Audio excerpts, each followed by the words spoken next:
Bonjour à toutes et à tous, bienvenue sur ce nouveau podcast. Je me présente, Benjamin Ingelard, je suis avocat en droit public et droit de la construction et j'ai le plaisir aujourd'hui d'animer ce nouveau podcast. Nous avions vu la semaine dernière dans un précédent podcast une émission qui était dédiée aux vices cachés dans un immeuble et je vous invite, si vous le souhaitez, à reconsulter ce précédent podcast. Aujourd'hui, nous allons aborder un podcast relatif au référé expertise. Vous avez différents sujets à aborder s'agissant du référé expertise. Ce que je vous propose, c'est d'aborder tout d'abord le référé expertise le plus utilisé, le plus classique, qui est le référé expertise devant le juge judiciaire, notamment en matière immobilière, mais pas que, avant d'aborder un second volet, le référé expertise devant le juge administratif. Tout d'abord, le référé expertise devant le juge judiciaire. Dans quel cas faire appel au juge judiciaire pour mettre en place un référé expertise. Et ensuite, on verra comment réaliser concrètement ce référé expertise. Un référé expertise devant un juge judiciaire, c'est saisir le président du tribunal judiciaire pour que celui-ci puisse rendre une ordonnance en urgence dans le cas d'une mesure d'expertise. La différence fondamentale avec la procédure de référé devant un juge judiciaire et la procédure au fond. Procédure au fond, c'est quand vous demandez des condamnations définitives dans un litige et ça dure entre 1 à 2 années. La procédure est écrite, intégralement écrite. Le recours à un avocat est obligatoire et vous allez avoir un calendrier de procédure avec ce qu'on appelle la mise en état. Une assignation en paiement au fond, par exemple en responsabilité, vous faites délivrer l'assignation par un huissier de justice, vous placez cette assignation dans les tuyaux du greffe du tribunal judiciaire et vous avez un calendrier de mise en état, c'est-à-dire un calendrier d'échange, d'écriture, de conclusion et de pièces. Au bout de plusieurs mois, voire parfois plusieurs années, le dossier est en état d'être jugé et le magistrat clôture son instruction et rend sa décision. En matière de référé expertise, on n'est absolument pas dans ce cas de figure, on est sur un cas de figure très rapide. Référé expertise, vous faites délivrer votre assignation par huissier, vous placez cette assignation au rôle du tribunal judiciaire et dans les 15 jours, vous avez votre audience, votre délibéré et dans les 3 semaines à 1 mois maximum, vous avez votre décision. Le juge des référés peut être saisi pour divers motifs devant le juge judiciaire. On fera un podcast ultérieurement sur les différents référés qui existent devant le juge judiciaire, mais aujourd'hui, on va faire le référé expertise. Un référé expertise, c'est quoi ? C'est demander à un magistrat qui va statuer seul, dans le cas d'une audience publique néanmoins, en présence des avocats du demandeur et du défendeur, sur une demande d'expertise technique. Le référé expertise, c'est par exemple, je vais faire délivrer une assignation devant le juge judiciaire, je vais plaider ma demande et dans ce référé expertise, je vais demander que soit nommé un expert qui est inscrit près la Cour de cassation. Il faut garder à l'esprit que tous les experts qui sont nommés dans le cadre des référés expertises sont des experts hautement qualifiés, qui sont inscrits sur le tableau des experts de la Cour de cassation et que donc leur parole vaut preuve absolue s'agissant des préjudices allégués.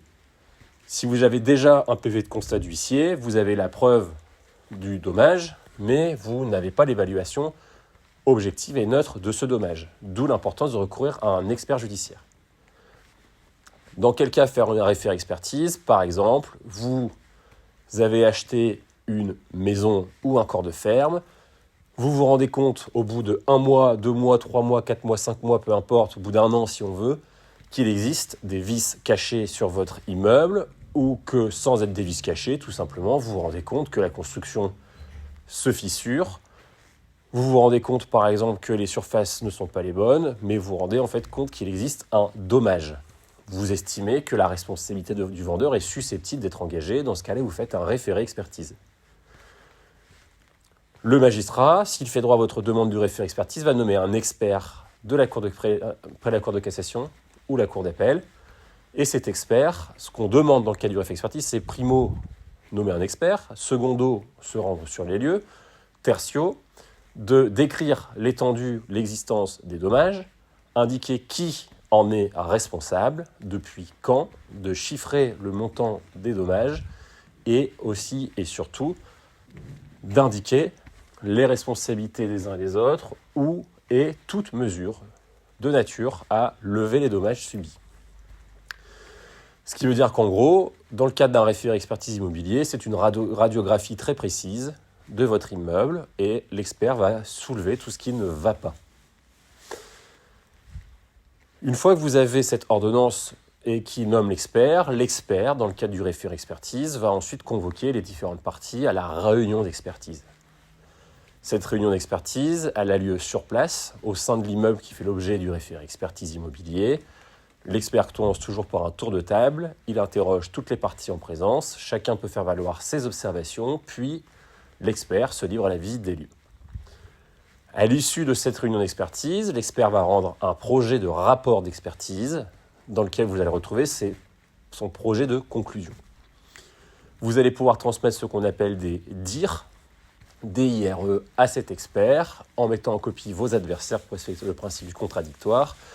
Et l'objectif de ce DIRE, c'est d'orienter, de rectifier ou de préciser certaines pré-conclusions de l'expert. Vous pouvez également transmettre des pièces complémentaires. Une fois que l'expert estime qu'il est suffisamment informé, il rend son rapport d'expertise immobilière définitif. Ce rapport d'expertise définitif, il est envoyé aux parties. Ici, il est important de souligner que, contrairement à une idée répandue, le juge ne se positionne pas sur ce rapport d'expertise. C'est-à-dire qu'à partir du moment où vous avez saisi le juge d'un référé expertise, l'objet, je l'ai dit tout à l'heure, c'était la désignation d'un expert. Le magistrat, il a désigné l'expert, sa mission est terminée. Le magistrat n'a plus le dossier. Il n'existe plus de dossier entre nous au tribunal judiciaire. L'expert judiciaire a rendu son rapport d'expertise définitif et donc deux options. Soit vous vous mettez d'accord sur les bases de ce rapport d'expertise avec votre adversaire et dans ce cas-là, vous signez un protocole d'accord transactionnel qui a la même valeur qu'un jugement. C'est une conciliation, c'est une convention entre les parties. Soit option 2, il n'y a pas d'accord possible et dans ce cas-là, il faut démarrer ce que j'indiquais tout à l'heure dans le cadre de mon introduction, ce qu'on appelle une procédure au fond, une assignation pour trancher définitivement ce litige. Et dans ce cas-là, vous assignez en paiement. C'est-à-dire que quand le rapport d'expertise est rendu, le magistrat ne fait rien. Il ne va pas vous interroger, savoir où ça en est. Il ne va pas rendre une décision. Il faut le ressaisir dans le cadre d'une nouvelle procédure, une assignation, en paiement cette fois-ci. Alors, il n'y a pas que le référé expertise immobilier devant le juge judiciaire, par exemple, ça peut être un référé expertise médical. Un référé expertise médical, si vous estimez par exemple avoir subi un dommage dans le cadre d'un examen clinique, par exemple clinique privée, donc juge judiciaire, vous allez demander à cet expert médical d'être désigné, de vous ausculter et de rendre un rapport sur l'évaluation de vos préjudices, avec une nomenclature de différents préjudices qui vous permettra d'obtenir une évaluation de votre préjudice. Ça, c'est pour la procédure judiciaire. En matière de droit public, la procédure administrative, le référé expertise est à peu près similaire. Il se déroule cette fois-ci devant le tribunal administratif. Devant le tribunal administratif, vous allez pouvoir demander un référé expertise pour plusieurs choses. Ça peut être un référé expertise immobilière si vous estimez qu'il existe des dommages sur votre bien immobilier et que ces dommages sont générés par une personne morale de droit public. Exemple, vous avez des fissures ou des coulées d'eau d'assainissement dans votre bien immobilier. On estime que ces fissures ou ces écoulements d'eau d'assainissement proviennent de la voirie publique ou de construction de mairie ou de travaux publics. Dans ce cas-là, comme c'est une collectivité qui semble être responsable, c'est le juge administratif qui sera désigné. Vous faites un référé expertise devant ce juge administratif et vous demandez, comme en matière judiciaire, cette fois-ci c'est une requête en référé expertise, on ne parle pas d'assignation, on parle de requête, vous demandez la nomination d'un expert qui est inscrit cette fois-ci non pas près la Cour de cassation, mais près le Conseil d'État ou près la Cour administrative d'appel. Le juge rend son ordonnance, l'expert est nommé et il réalise sa mission d'évaluation des préjudices. En matière administrative, comme en matière judiciaire, vous pouvez également solliciter le tribunal administratif pour mettre en place un référé, cette fois-ci pour évaluer un référé expertise, pour une expertise médicale. Le cas le plus classique, mais il y en a à foison, vous êtes un fonctionnaire, votre administration ne souhaite pas reconnaître l'imputabilité au service de votre accident, vous pouvez demander à un expert devant le tribunal administratif d'évaluer votre préjudice physique et de dire si oui ou non la maladie ou l'accident est imputable au service. Également, vous sortez de chez vous, vous marchez dans la rue, vous vous tordez la cheville, c'est la voie publique, donc la responsabilité de la commune, donc personne morale de droit public, donc tribunal administratif. Vous allez donc faire un référé expertise médicale devant le juge administratif. Voilà pour ce qu'il en est des différents référés expertise. Il existe bien entendu de nombreux exemples, mais l'objectif ici était de vous résumer les référés expertise les plus courants. Je vous remercie de votre attention. N'hésitez pas, s'il vous plaît, à vous abonner à la page YouTube du cabinet pour suivre les actualités des podcasts et pour soutenir le média. À très bientôt. Merci. Pour plus d'informations, consultez le site internet du cabinet.